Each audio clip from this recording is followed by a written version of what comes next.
What's going on, MSFers? Doolum here, and today we're going to be talking about the weekly blog for June 27th. On a side note, happy birthday to my mother as well. It's her birthday today. Happy birthday, Mom! And it only means it's actually perfect, honestly, because the weekly blog is called Fantastic Mom, and my mom is indeed fantastic. So that's awesome. She's never going to see this, but it's the thought that counts. Am I right? All right, so here is your battle plan for June 28th through July 4th. On June 30th, we've got Helverine Battle Pass, Harbinger Week 9.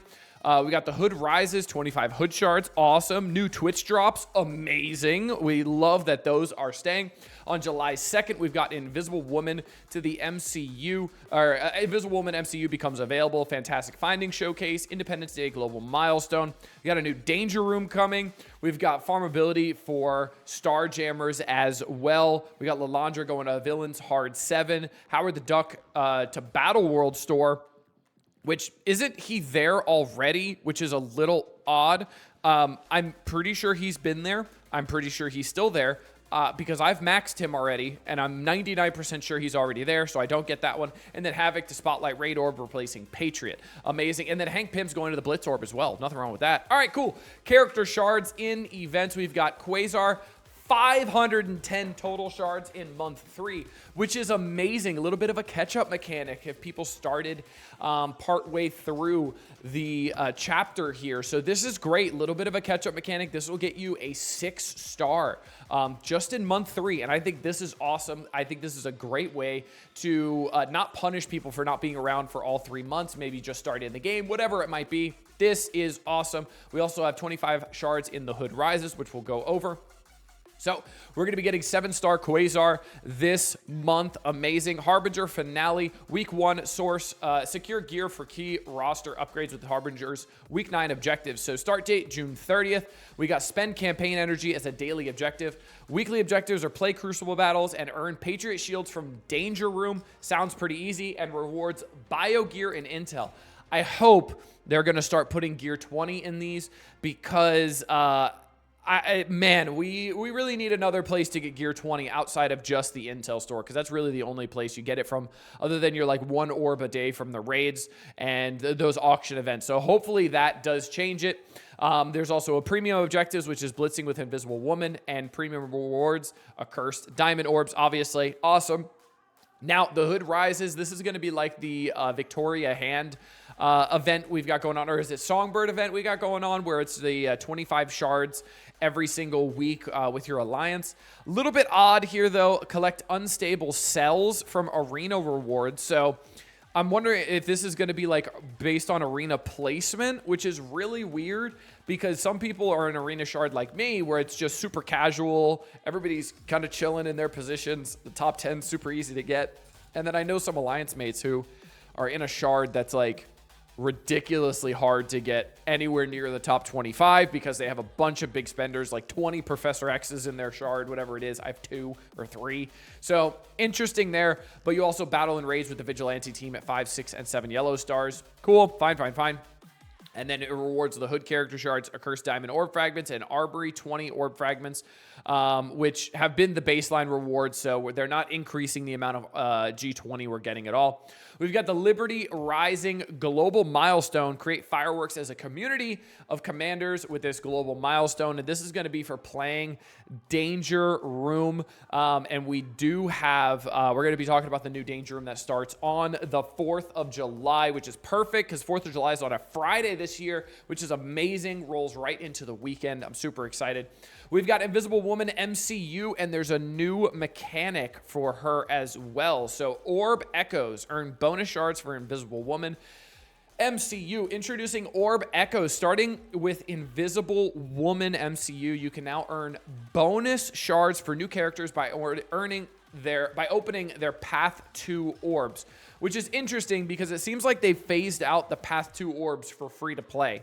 It doesn't seem like this is a thing anymore unless they're doing the, they put some Path 2 orbs in those, the burst events, the little shard burst events, which is just spending at a certain point, but you do get like 5 orbs for free, whatever it is. So this is interesting. It looks like kind of a pity mechanic for people who are spending to feel a little bit better about it. So as you open their orbs, you'll gain progress towards their orb for guaranteed character shards. So yeah, it's a little bit of a pity system. Make clear progress towards the newest characters as you build up their team. So I'm interested to see how generous this pity system actually is. It's very interesting. So, and it'll be interesting to see if this is just for spending for events, or if this is going to be, hey, they're bringing the Path 2 orbs back and we're actually getting them free to play again, and slowly getting to the character unlock over time.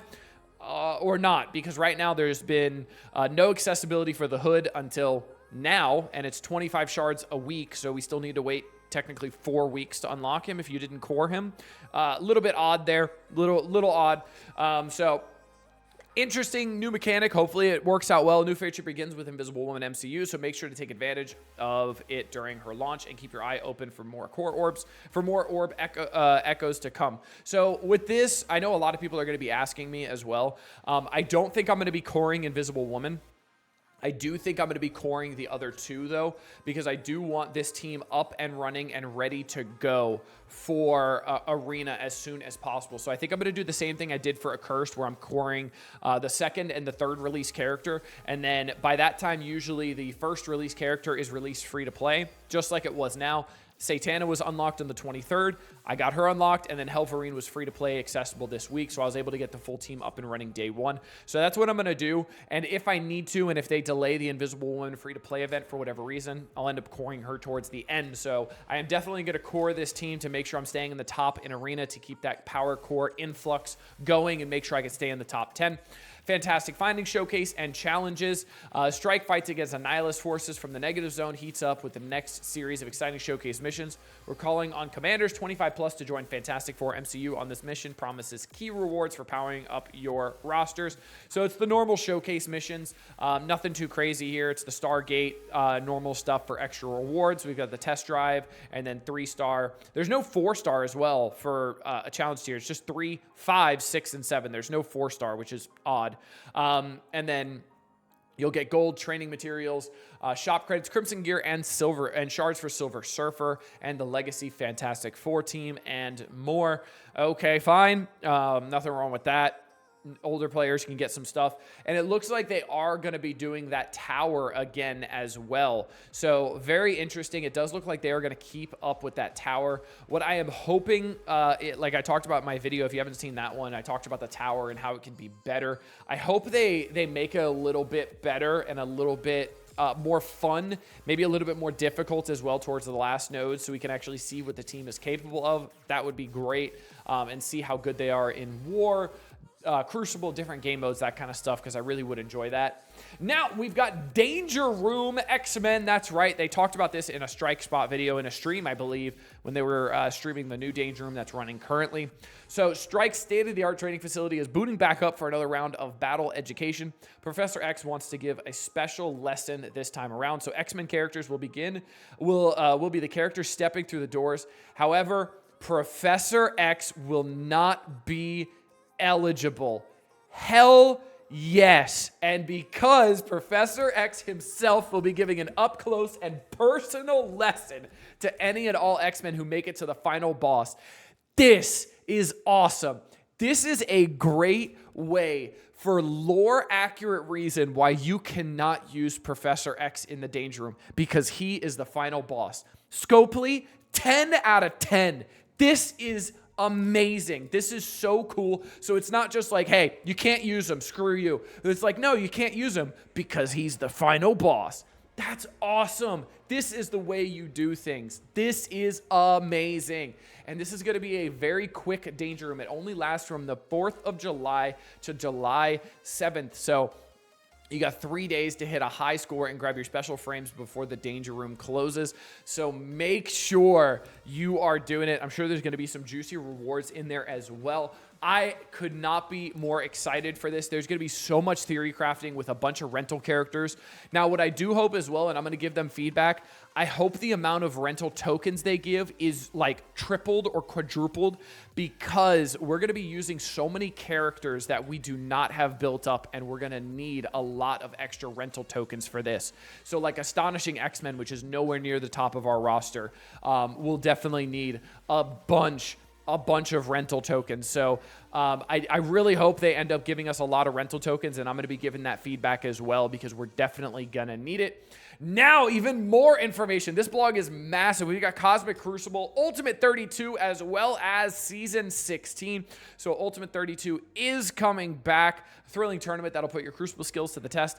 It's a 5-day Crucible slugfest that, unfortunately, 3 stages again. Not a big fan of that. I know we don't like the 3 stages, but 6 attacks per room. Review the stage rules below and begin crafting your strategy. The following Ultimate 32 season 16 will begin for matchmaking and the setting of your defenses. So read on after the Ultimate 32 section for the Season 16 rules. Now, I'm interested to see how this is going to work. I'm assuming it's going to start, the 32 is going to start on Friday, end on Thursday, and then you're going to jump right in back on Friday to Season 16 is what I'm presuming. So make sure you're paying attention to that so we can make sure we get the best defenses out there. I will obviously be releasing my videos as per usual so you can mess with your opponent. So Ultimate 32, global rules. There's really no global rules. It's just the normal. Gain 20% max health, 10% damage on defense, and then the exhausted. So no crazy global rules, nothing like that. Stage 1, Take a Moment, is coming back. And man, I wish this was an actual rule in the season, because I think this is one of the better room rules they have ever come up with, honestly. This room rule is so fun and so inventive and so cool. Lower that character's focus by 5,000% and damage by 50% for any non-Mephisto character that takes a turn before any character on defense. So this is going to make a Professor X room absolutely ridiculous, because the goal is go before Professor X, right? To be able to get a stun on him, and this is going to make it so you pretty much can't stun him no matter what. So yeah, this is going to be rough to face Professor X's on defense for sure, but I'm super excited. This room is really fun. I really like it. Room number 2, really interesting here. Sinister's Gambit on defense and offense. All characters. Your character with the highest health clones the enemy with the highest attack. Okay? So your ally, your team, this is on offense and defense though, so the highest health clones the enemy with the highest attack. So the clone will be based on the stats of your highest health. So if you want somebody to clone somebody, you want them to have like a 3-diamond Mephisto, biggest character, whatever it is, right? And then it's going to clone the enemy with the highest attack as well. So it's a little bit of a double-edged sword there, right? You don't want them cloning a really good character, but you also want to make sure you're cloning a good character. So it's going to be interesting to see a lot of theory crafting in this room. I'm very interested to see what happens here. Stage 3, Spiritual Energy on defense and offense. All characters, anytime a character gains energy from an active ability, they gain an extra energy. Also, when an enemy character dies, ally characters gain 1 ability energy, and then ultimate abilities cost 3 more ability energy. So I think we've seen this one before. This one's not too bad. I don't mind it very much. I do like the gaining energy. You get another energy as well. So something like Hitmonkey, he'll give energy to himself, and then he'll gain an extra energy on, and then he'll actually get an extra energy when someone dies. So, or no, actually Hitmonkey won't, because it's an active ability. His is passive. So this is like Cap Sam when he specials, giving out energy to Liberty. So stuff like that. Interesting. Nothing wrong with that. Now we've got Season 16 rules, global rules, Curse of the Accursed on defense and offense. Cursed characters on successful hit apply trauma to target. So that's nuts. Giving trauma everywhere is going to be really interesting for Accursed. They are Very, very good in Crucible. A little slow, but they are very good at rebalancing and rebounding from a lot of big hits in the beginning because Satana has so much health steal, and that's really, really nice. So rune number 1, teamwork on defense and offense. Skirmisher characters on ally turn gain assist. Now, so Skirmisher, they've done this with Strikers before, but now it's Skirmishers, so it's the exact same thing, just changing it to Skirmishers, which, it's okay. It's something that, again, they've done it before. It's just changing ISOs. So instead of all strikers, you're just going to run all skirmishers. So it is what it is. Nothing too crazy here. We've got Sinister's Gambit once again. We've got Spiritual Energy once again. Now, room number 4, Solar Annihilation on defense and offense. Annihilators count as Starjammers. Now, I love this rule in essence, right? I really do. I think this would be so much better as a global rule. Remember when we had the global rule where Sinister 6 counted as Hive Mind, and we were able to plug and play like Mysterio and Vulture with Hive Mind and get the turn meter rolling and do all that fun stuff? That was the essence of Crucible right there. So I wish something like this was a global rule and this was everywhere. That would be so much fun. But it'll be interesting to see what people come up with in room number 4. Mixing, matching Starjammers with Annihilators. I don't really know how that could be really beneficial, though, because if you're dropping, like, Starjammers, you're dropping Havoc, you're losing the speed stat. You're dropping Howard, you're losing the turn meter. You're not really going to drop Lalandra because her big ult is a big part of her kit, summoning that Gladiator as well. Maybe you drop Rocket and put in Thanos is my only thought there. That's my only thought that you could end up doing that might be interesting. But other than that, yeah, you kind of need the whole team to stop speed stat with Howard. So I don't know. I don't know how that's gonna work out. But maybe it'll be interesting. Maybe I'm not thinking of a combo. Let me know what you guys think in the comment section down below. Stage 5, while they're down, all characters on offense and defense and successful hit at the primary target has trauma. Perform an ISO attack against that target. I think we've seen something similar to this when Annihilators first came out, if I'm not mistaken. Oh, no, that was something with Exposed. So this is interesting. This is going to be interesting to see how a Curse does here, because this is going to coincide with the global rule here. On successful hit, apply trauma to target. So I'm wondering if it's going to apply trauma, and then you're also going to get the global rule to do that striker attack, the ISO attack as well. So maybe this could be really interesting for a Cursed in here. Cool. Okay. Nothing too crazy here. This is interesting. This could be fun. This could be exciting. I'm interested to see how a Curse with like Thanos does, because they're putting out all endgame Thanos, because they're putting out all the Exposed out there, and then they're getting a bunch of energy and stuff like that. So maybe that could be something, but then you're taking away from potential in room 4. So I don't know. It'll be interesting. Now, room 6. Dacier's Avengers on defense and offense. First of all, congratulations to Dacier for winning the tournament. I'm so glad you were able to do that. Congratulations. It only took me and Dorky not playing for you to win, so that's awesome. Good for you, buddy. I kid. I'm messing around. He's a really great player. He's awesome. He did a great job. So all characters, God, that's going to bite me in the keister, isn't it? All characters, if you have at least one city ally special abilities cost 2 less ability energy. If you have at least one global ally, when attacked, allies fill speed bar by 5%. And then if you have at least one cosmic ally, enemy ultimate abilities cost 2 more ability energy. Now, before I go any further on this room rule, I want to say this right here, this is what Cosmic Crucible is all about.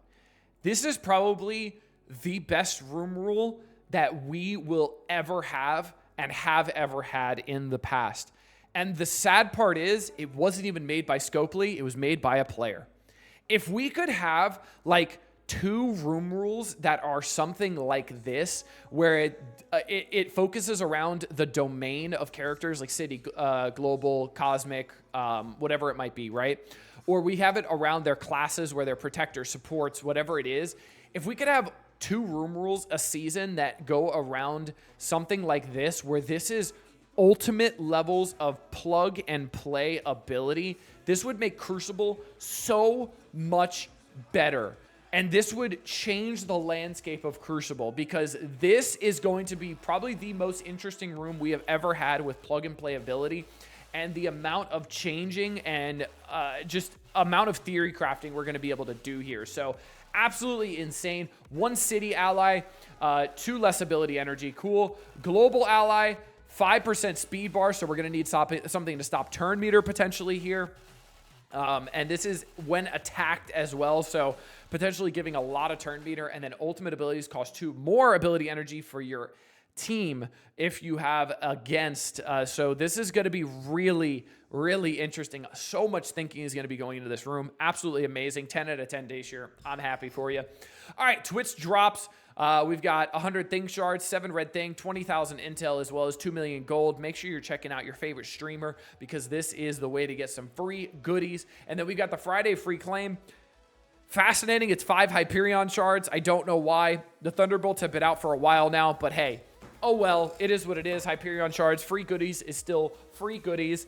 This was an absolute banger of a blog. We got Ultimate 32, Cosmic Crucible Season 16, new Danger Room coming, Invisible Woman MCU coming. Holy moly, so much stuff coming in this. We have a Helverine Battle Pass as well. Good Lord have mercy. This is one of the biggest blogs we've had in a very long time. I am excited. Hope you guys are too. Till next time, this has been Duelim. Later, MSFers.